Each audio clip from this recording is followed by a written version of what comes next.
Well, good morning, guys. Welcome back to the channel. Just a nice another Saturday morning ride today. Got a treat today. Just going to do a little review on my 390 Duke. I've almost had it for a whole year, so I thought it'd be a good time to talk about my thoughts about the bike, how it's going, what I'm looking forward to for the future. So I've just topped up with some fuel, and we'll get crack-a-lack, and we'll give you some thoughts on my 390 Duke. And that's a roll intro.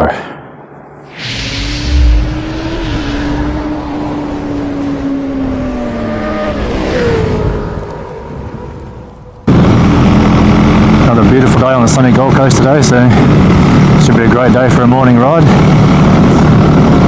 This morning I thought I'd just talk about my little bike, the 390 Duke. I've almost had it for a whole year. So I thought I'd give you some thoughts on what I think of the bike, so what's good about it, what's not so good about it. So the 390 Duke is powered by a 373cc engine, which produces roughly about 32 Nm of torque, and that equates to about 44 horsepower. And this is a single cylinder engine. That's pretty good. It's not too bad at all. It does pretty well. It's got plenty of tow when you need it to.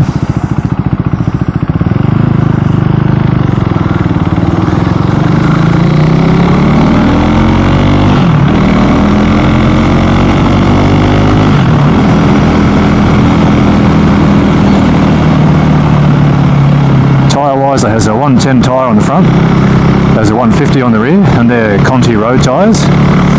And they've been great. Like I said, I rode the bike out to Canungra last week, out to Ryan's house up near South Maclean, and even through all the roadworks. The tyres held out really well. I've had no issue with the tyres. I think they've been great. I rode to work last week. There was a couple of days of rain, and in the wet, handled really well. I had no complaints about the tyres.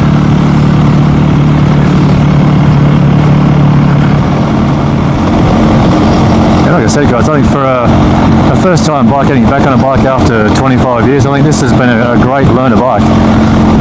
As I said before, like in Australia, we need to have a Lamb's bike for 2 years. And I had a look around what kind of options there were. There was this bike, there was the MT-03, there was a Ninja 400, which is a Kawasaki. And there were also some bigger displacement bikes in the 600 regions. There's the Yamaha MT-07, there was also the Ducati Monster, and there was also the Trident 660. So there was a pretty good range of Lamb's bikes around. But for me, I like the appeal of the KTM is the weight of the bike. It's a really light bike. Like it's about a 152 kilo dry weight. And so with your fuels and oils, it just tips the scales at 170, so which is not too bad. And for a first time bike, again, quite easy to manoeuvre, quite easy to corner with. And that was a big appeal for me, being able to handle a bike with not too much weight early on, just get back used to being on the bike, being on the road. And so far, great. I've had no complaints at all. It's a really good little bike. And it's also a good bike to learn on. But what I like about it is, as we talk about sometimes the rev range, and the 390 in a lower rev range, it does struggle a bit. It does not idle well. So you've got to learn to feather your clutch well at low speed. You've got to learn to use your rear brake. So what it does, it sort of forces you to put all those skills into practice. You learn at your REL course, which is great. That's what you want to do. You want to be able to keep honing those skills all the time. And obviously the bigger bikes around town, you can put it in first gear, away you go, you're fine. They'll easily idle, whereas the 390 doesn't idle as well. So it's good skills to have. It does teach you to learn to feather it well, to use your rear brake when you're riding slow. Because I think they're skills you'll always have to have when you're on a motorbike. You'll never get tired of those skills. The dash is great. It has a 5-inch TFT Dash, which is amazing. You've got different rider modes. You have rain mode. There is a supermoto mode, so you can turn off the ABS if you wish, but I have no need to. I'm just, again, that's a safety feature for me, so that's one thing I'll always keep on the bike. I'm not going to ride the bike like a hooligan. So for me, I've got no reason to adjust those settings, but there are options if you wish.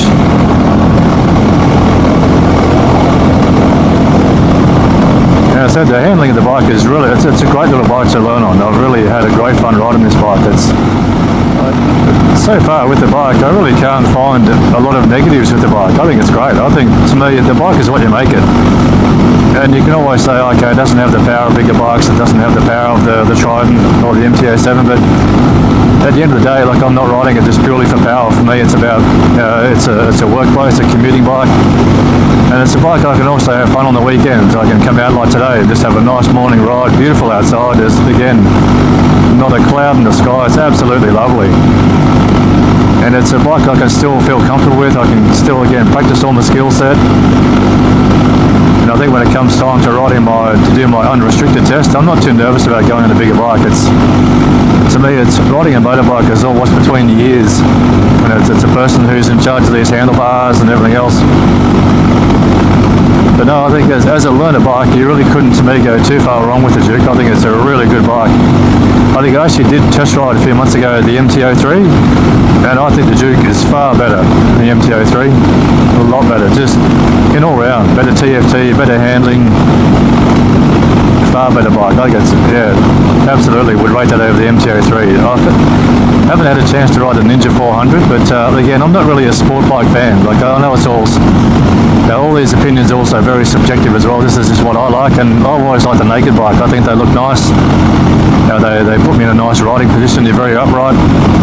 Yes, you do have a fair bit of wind blast, but to me that goes with the territory of buying a naked bike. You're not going to be obviously hunched over low down like a sport bike. So to me, yeah, the Kawasaki Ninja didn't really appeal too much. There was also an Aprilia motorsport bike, a 660, which was a Lamb's bike. Again, looked nice looking bike, but just sort of not doesn't appeal to me. Whereas I thought this little bike, when I had a look at it in the shop, I thought, yep, it's a great looking little bike. And I think so far this has served me really well. And I've still got no complaints. I'm really finding it hard to say any negatives about it. Like, I'm no motorbike guru either. I think overall, this is for a learner bike, I think you can't go too far wrong, guys. It really is good. It's quite easy to manoeuvre. It's great in traffic. It's not going to blow you away with too much power, but when you need the power, it's actually there. So it's quite surprising how good it is.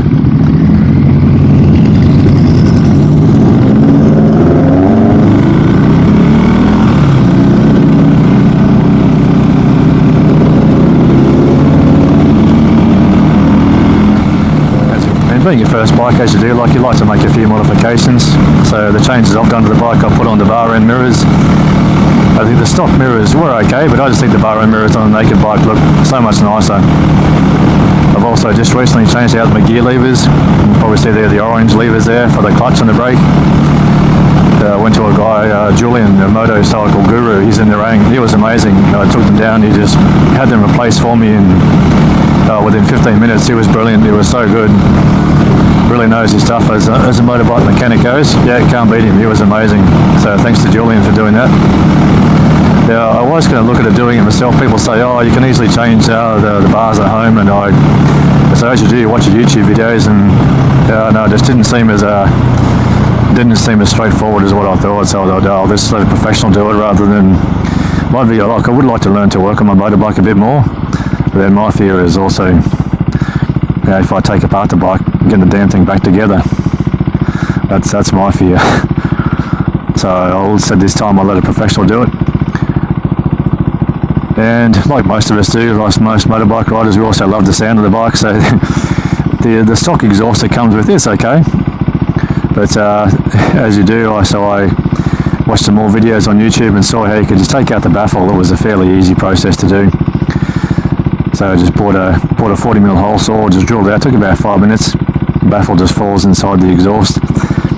Then it was just trying to fish out the baffle. That was probably the trickier part. But I must admit though, taking out the baffle, I think the bike sounds far better. But they're the only mods I've done so far, and I'm not going to do any more because I think I'd like to do more mods to a bigger bike when the first bike you buy is probably never going to be your dream bike. It's obviously, again, a good learner bike, and I'd like to do some modifications to a bike I get when I get my full unrestricted license.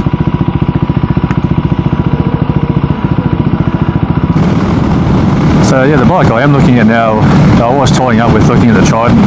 I was even looking at toying up with getting the 660, but like I said, I'm just going to stick with the KTM. I think it's a great little bike.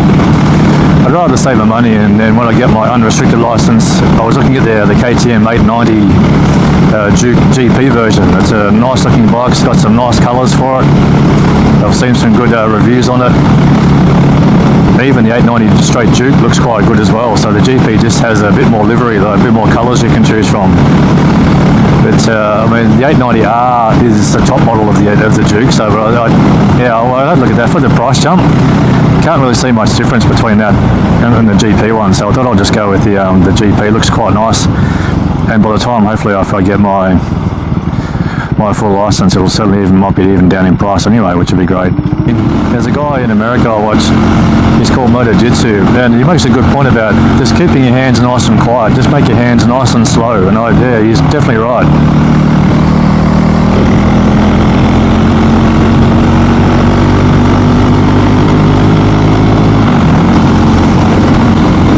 So I think if there's other people out there who are thinking about maybe getting a bigger bike, like when you get your learners, like I've been on this for almost a year, and you feel like you could progress up to a bigger bike, I don't think it's really necessary. I think it's also what you make it. The bike can be quite fun yourself.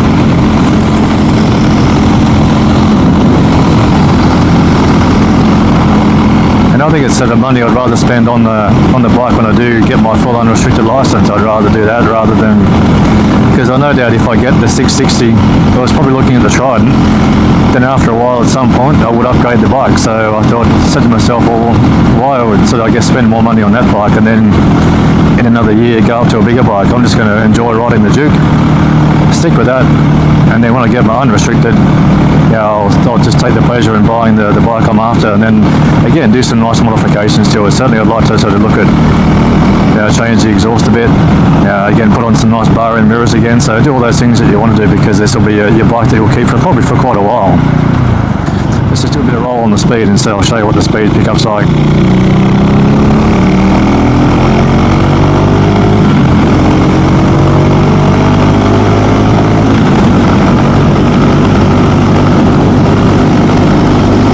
There we go, nice, easy, great pickup from getting on the highway, beautiful, nice and easy. Yeah, this is a great little bike for a single cylinder, absolutely amazing, can't beat it. Like I said, this was far better than the MT-03 I test rode a while ago, far better.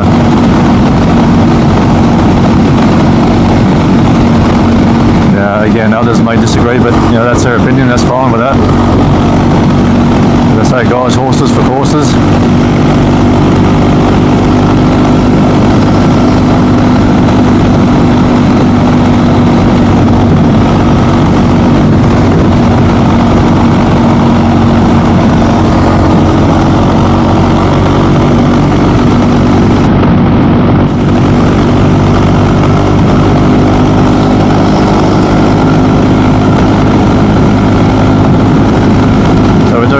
Just over 105 on the highway, and it's going good again. There's no chattering through the foot pegs, the handlebars are good, so yeah, it really is a great little bike. Can't fault it in any way. Wind blast is obviously a bit strong, but like I said, that's what you get from a naked bike. I mean, the old adage, if you don't want wind blast, then don't buy a naked bike.